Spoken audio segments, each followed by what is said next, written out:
نحمد و نصلی علی رسول الکریم اما بعد اعوذ باللہ من الشیطان الرجیم بسم اللہ الرحمن الرحیم فخسفنا به وبداره الارض فما كان له من فئة ينصرونه من دون الله وما كان من المنتصرين وأصبح الذين تمنوا مكانه بالأمس يقولون وكأن الله يبسط الرزق لمن يشاء من عباده ويقدر لولا أمن الله علينا لخسف بنا وكأنه لا يفلح الكافرون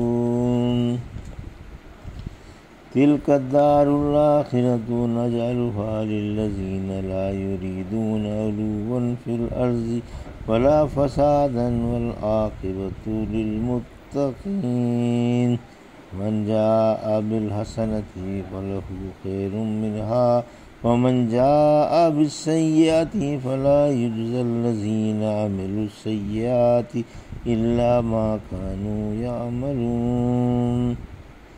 ابھی آپ نے سورہ قصص کی آیت 81 سے 84 کی تلاوت سماعت فرمائی۔ ان آیتوں کا ترجمہ اور تفسیر اس طرح ہے: فخسفنا به وبداره الارض وما كان له من فئة ينصرونه من دون الله وما كان من المنتصرين۔ آیت 81۔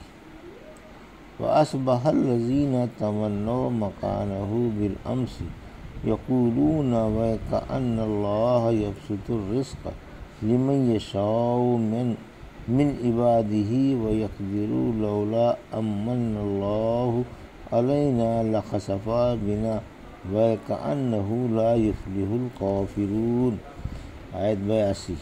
ترجمہ: پھر ہم نے اسے اور اس کے گھر کو زمین میں دھسا دیا اور اللہ کے علاوہ کوئی جماعت ایسی نہ تھی کہ اس کی مدد کرتی، اور نہ وہ خود بدلہ لے سکا، اور جو کل اس کا سا مرتبہ حاصل کرنے کی تمنا کر رہے تھے کہنے لگے، دیکھتے نہیں اللہ اپنے بندوں میں سے جس کے لیے چاہے روزی فراخ کر دیتا ہے اور جس کے لیے چاہے تنگ کر دیتا ہے۔ اگر اللہ کا ہم پر احسان نہ ہوتا تو ہمیں بھی زمین میں دھسا دیتا۔ دیکھتے نہیں احسان فراموشوں کو کامیابی نصیب نہیں ہوتی۔ یہ تھا ترجمہ سورہ قصص کی آیت 81 سے 82 کا تفسیر۔ آیت 81۔ قارون کا خوفناک انجام۔ اوپر قارون کے آغاز کا اور ظاہری شوکت و سطوت اور اطراحٹ کا بیان تھا۔ یہاں اس کے خوفناک انجام کا بیان ہے کہ میں اپنی دولت کے زمین میں دھسا دیا گیا۔ قارون کے حق میں موسیٰ علیہ السلام کی بددعا۔ کہا جاتا ہے کہ حضرت موسیٰ علیہ السلام کی بددعا سے قارون ہلاک ہوا۔ آپ نے کیوں بددعا کی اس کا علم اللہ کو ہے، اس نے اس کی وجہ بیان نہیں کی۔ البتہ یہ بات ضرور یاد رکھنی چاہیے کہ اللہ کے پیغمبر اس کے بندوں کے خیر خواہ ہوتے ہیں، لہذا بلا کسی وجہ معقول کے بددعا نہیں کرتے۔ یقیناً اس نے کوئی ایسی حرکت کی ہوگی جس سے وہ بددعا کا مستحق ہوا ہوگا، اور پھر اس کے حق میں اللہ کے نبی نے بددعا کی ہوگی۔ پھر فرمایا کہ اللہ کے سوا کوئی جماعت اس کی حمایت میں کھڑی نہیں ہوئی، نہ خزانہ کام آیا، نہ دولت اور نہ نوکر چاکر۔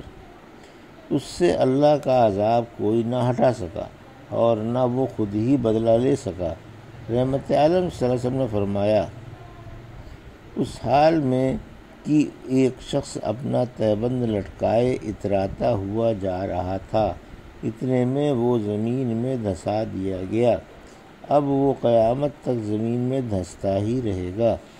ہم سے پہلے لوگوں میں سے ایک شخص 2 سبز چادروں میں اکڑتا ہوا جا رہا تھا۔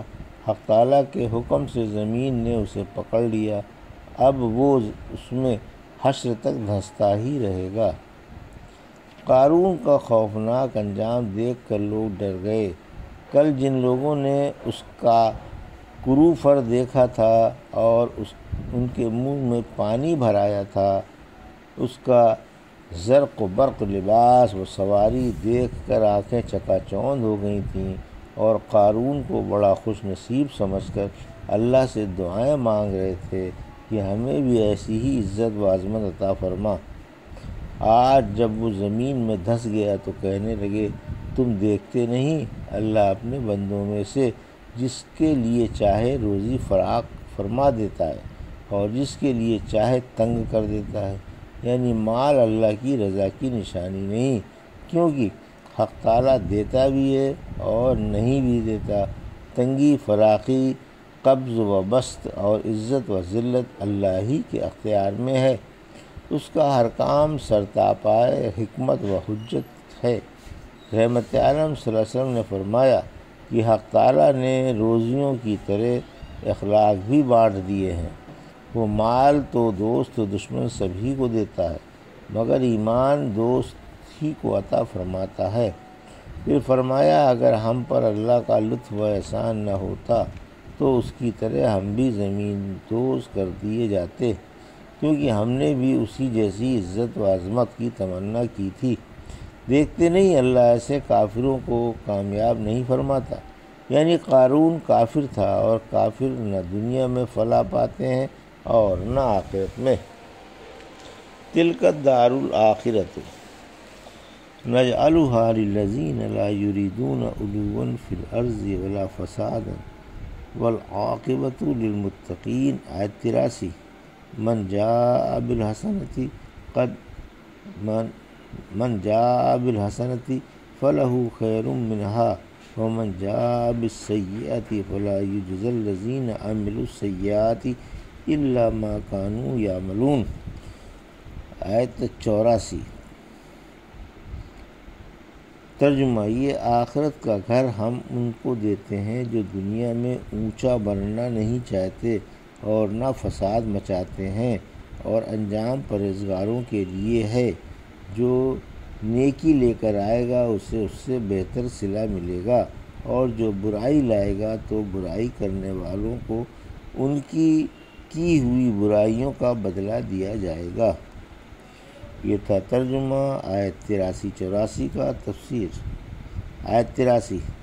آخرت کی نعمتیں اللہ والوں کے لیے ہیں، یعنی آخرت اور اس کی پائیدار بلا زوال نعمتیں اللہ نے اپنے ایمان والے منکسر مزاج بندوں کے لیے مقرر فرمائی ہیں، جو دنیا میں اللہ کی مخلوق کو حقیر نہیں سمجھتے، ان پر ناحق اپنی بڑائی نہیں جتاتے اور ان پر ظلم و تعدی نہیں کرتے۔ علی رضی اللہ عنہ فرماتے ہیں اگر کسی کو اپنے جوتے کا تسمہ اچھا معلوم ہو تو یہ بھی اس آیت کے حکم میں داخل ہے، یعنی جب اس پر فخر کرے اور دوسروں کو حقیر جانے، کیونکہ یہی بات قابل مذمت ہے۔ رحمت عالم صلی اللہ علیہ وسلم نے فرمایا میرے پاس وحی آئی ہے کہ آپس میں تواضع اور عاجزی سے پیش آؤ، کوئی کسی پر فخر نہ کرے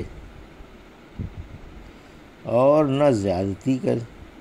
اگر کسی کو جوتے کا تسمہ محض خوبصورتی کی وجہ سے اچھا معلوم ہوتا ہو تو اس میں کوئی برائی نہیں۔ کسی نے رحمت عالم صلی اللہ علیہ وسلم سے پوچھا میں اپنے کپڑوں اور جوتے کو اچھا دیکھنا پسند کرتا ہوں، کیا یہ غرور ہے؟ فرمایا نہیں، اللہ خوبصورتی پسند فرماتا ہے۔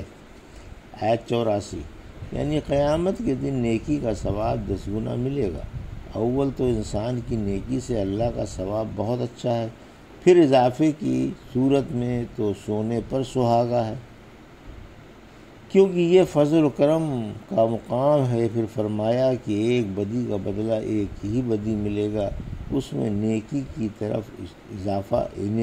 طرح اضافہ نہ ہوگا، یہ عدل کا مقام ہے۔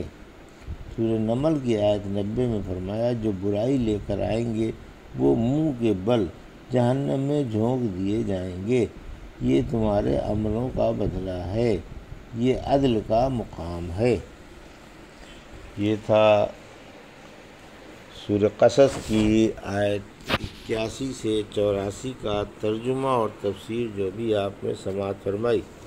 بارک اللہ لی و لکم فی القرآن الحکیم و نفعنی وایاکم بآیات الذکر الحکیم۔